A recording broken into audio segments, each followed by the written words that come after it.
Today we're going to talk about how to send an email to your teacher. So there's a lot of reasons why you might need to send an email to a teacher. Maybe you've missed class and you've already looked at Canvas and you're still not quite certain how to proceed with an assignment.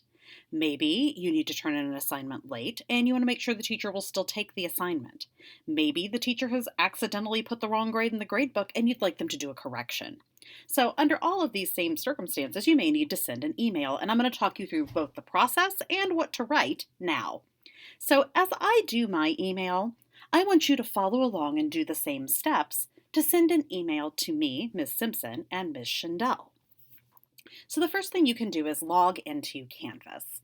And once you're in Canvas, if you scroll down the icons on the left-hand side of the screen, you will come to this one, and it should be your inbox. You're going to click on it and open it up.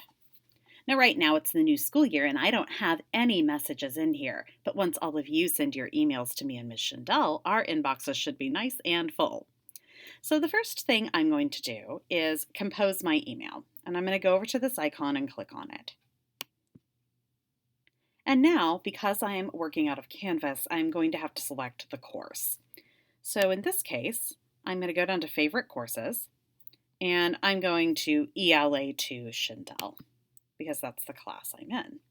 And I would like to send this email to both Ms. Schindel and Ms. Simpson. And you're going to do the same thing in yours. Start typing Ms. Schindel's name, and you can start typing Ms. Simpson's name, and it comes up. And now we're going to actually get into writing the email itself. So I want you to imagine that I have counted you absent by mistake, and you would like me to make a correction with the attendance office. That's a really common reason to need to email a teacher. They've counted you gone and you weren't actually absent. So the first thing you have to do is select your subject. And don't just type something like ELA. You want to be a little more specific than that. So I might type something like ELA2, and then the hour. Let's say this is for hour 6. And I'm going to type the reason for the email as well. So, accidentally counted me absent.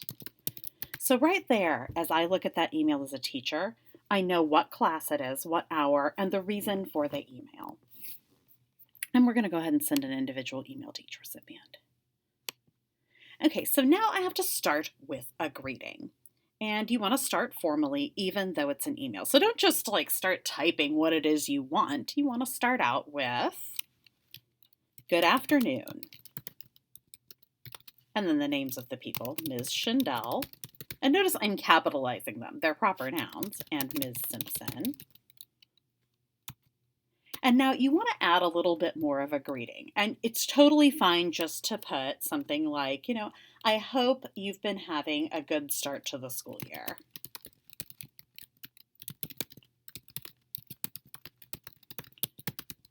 So before I start asking for things, I want to make sure that I lead in with a polite greeting. So I've done that.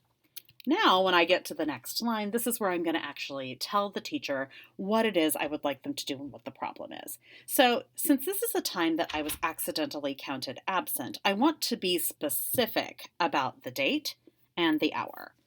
So, you accidentally counted me absent on, let's just say it was Friday, the first day of school. On Friday, September, wish it was September, August 13th for 6th hour. I came in late because I had a pass from counseling, but I was present. So I've explained the issue. So the next thing I need to do is tell the teacher what it is I want them to do. So, I'd like them to correct the mistake. Would you please correct this mistake with the attendance office? And then you want to make sure that you show some appreciation. You don't just want to be rude. I'd really appreciate it.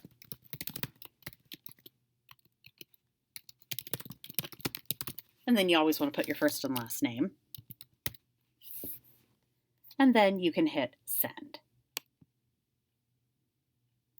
All right, so I can actually take you through another email if you would like. So this one might be, you know that you are missing an assignment and you want to decide if, like, I guess you want to determine if the teacher will still take the work late. So let me show you how that one might look. So I'm going to go to compose a new email message. Once again, I'm going to select my course, go to favorite courses. In this case, it's ELA2. And I'm going to send it to Ms. Joanna Schindel and Miss Sarah Simpson. And this time it is, I'm going to go ahead and type ELA2, hour 6. If you're in hour 1 or hour 3 or hour 2, you would put that hour. And I don't just want to pick the same title. That's not what I'm writing about this time. So ELA2, hour 6, forgot to turn in narrative paragraph. I'm just going to make up an assignment that, we haven't done yet. But let's say you had been asked to write a paragraph and you forgot to turn it in.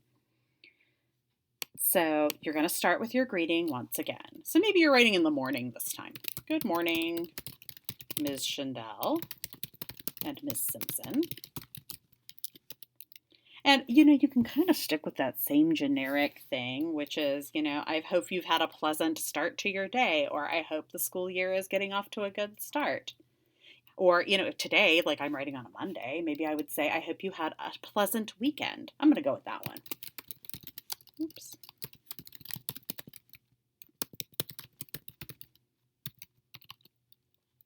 And so I'm going to go ahead and explain what the issue is. So I might say something like, I was checking Skyward and Canvas, and I noticed that I had forgotten to turn in my narrative paragraph. So I was checking my grade in Canvas and Skyward and noticed that I had forgotten to turn in my narrative paragraph that was due on, sorry guys, so I'm going off for a second there, that was due on Friday, August 13. May I still submit the assignment? Please let me know if I can still turn it in. Thanks. And then you'd sign your name, first and last name. So that's another scenario where you might need to send a teacher an email, and it would probably need to look something like that. So that should give you an idea of how to approach that emailing. So once again, let's go over those parts. Let's see if we can go ahead and just look back at one we've already done. I'm going to go to my sent mail here just so we can look at it together. All right, so let's look at the parts. First off, I list my course and my hour and the reason why I'm sending the email. That gives my teacher a framework to work in. I make sure I've typed it and sent it to the correct instructors. I start with a greeting that includes like good morning, good afternoon, good evening, and the names of the instructors. Notice I've spelled their names correctly and I've capitalized them because they're proper nouns. Lead in with some sort of pleasantry. I hope you had a nice weekend. I hope your school year's off to a good start. Next line, be specific about what it is you're asking them to do. So in this case, you were checking your grade. You noticed you'd forgotten to turn in an assignment. You mentioned when it was due. That's really helpful if there's more than one assignment. You're going to ask for what you want. May I still submit it? And then you're going to go ahead and make sure you say thank you and sign your first and last name. All right, so that should give you some direction in making sure that you send emails that are pleasant, informative, and appropriate to your teachers.